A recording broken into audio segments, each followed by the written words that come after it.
Mr. Spakovsky, how are you, sir?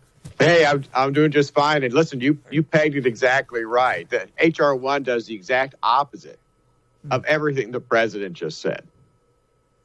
It's called the For the People Act, though, Mr. Spakovsky. So isn't it great then if it's for the people? All right, let's run through. I want to figure out how to do this. Maybe we can say what they say it is and then what it does, right? Right. So let's talk about voter ID laws. What do they say about voter ID laws? H.R. 1 would eviscerate any state's voter ID law because it says that states have to allow someone to vote without an ID as long as they sign a form in which they say, yeah, I'm really Tom Smith, which I could easily do in any polling place across the country. When Biden says, oh, states are trying to make it harder to vote, no, states are trying to do things like secure the voting process by, for example, requiring an ID, which is a common sense reform that Americans overwhelmingly support. So this law would make it illegal for a state to have a voter ID requirement. In essence, yeah, that's exactly what it would do. A similar change that it makes is, look, if a state is smart, they require a witness signature on an absentee ballot. That's a way of authenticating, making sure it's really the voter who filled out and signed the ballot. Such a witness signature requirement would now be unenforceable. No state could apply a requirement like that if H.R. 1 becomes law. One should be against all this just because of the federalism issues, let alone the specifics of the law, but that's for another day. So what about illegal immigrants? Well, this law forces states to implement what's called automatic voter registration. That means they have to use information from state databases like DMV and welfare offices to automatically register those individuals, and federal agencies are also included with that. As you know, there are plenty of people who are not U.S. citizens who are in those kind of databases. So it's pretty clear, even if it's an accident, that people who aren't U.S. citizens are going to get automatically registered.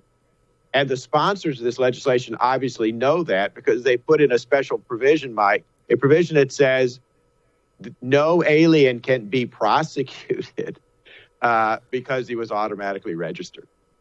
Wow. So the concern was an illegal immigrant, like in California, we have the motor voter law. So you automatically are registered to vote when you get your driver's license, your illegal immigrant driver's license. So they're saying that if an illegal immigrant automatically, against their knowledge, gets registered to vote, they were worried that one of them would be prosecuted for it. So they wrote into the law that they can't be a prosecutor. Wow. Oh, man, Hans. Okay. What about same-day voting? Does it say anything about this? I'm just going through the wish, like a Democrat's wish list. So does it say anything about same-day voting?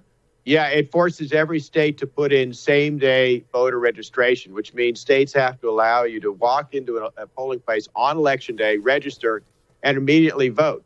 Think about this, Mike. Combine that with the fact that they can't ask anybody for an ID. So what does that mean? It means you, Mike Slater, you could walk into any polling place anywhere in the country, say that your name is Tom Smith, they have to let you register, you immediately vote, and they have no way of realizing you're not really the person who's just registered because they can't ask for an ID. Would their argument be, oh, well, afterwards they'll cross-reference it with the voter rolls to make sure you really were who you say you were? Like, is that the argument? Well, how are they going to know? If I go into a polling place and I use a false name to immediately register and vote, and then I walk out of the polling place, how are they ever going to know or catch me for doing something like that? Yeah. No, they wouldn't. Especially if it's public record, at least in California, if you voted in previous elections. So you can just find someone who's never voted and just pretend you're them. Exactly. And they wouldn't know either. What does it do with mail-in voting? Well, first of all, it says that every state has to send an absentee ballot request form to every single registered voter.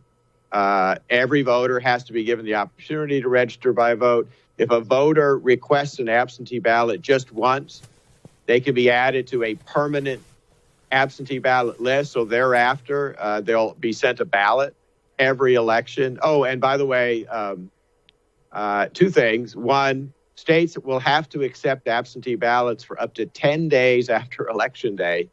And any state that has banned vote harvesting In other words, any state that says third-party strangers can't pick up your ballot to deliver it, like campaign staffers or party activists, that's now overridden by H.R. 1. They have to allow third-party strangers, people who potentially have an interest in the outcome of the election, to be able to go to people's homes and pick up their ballots, where, by the way, they're in a great position to try to coerce and pressure voters to vote a particular way.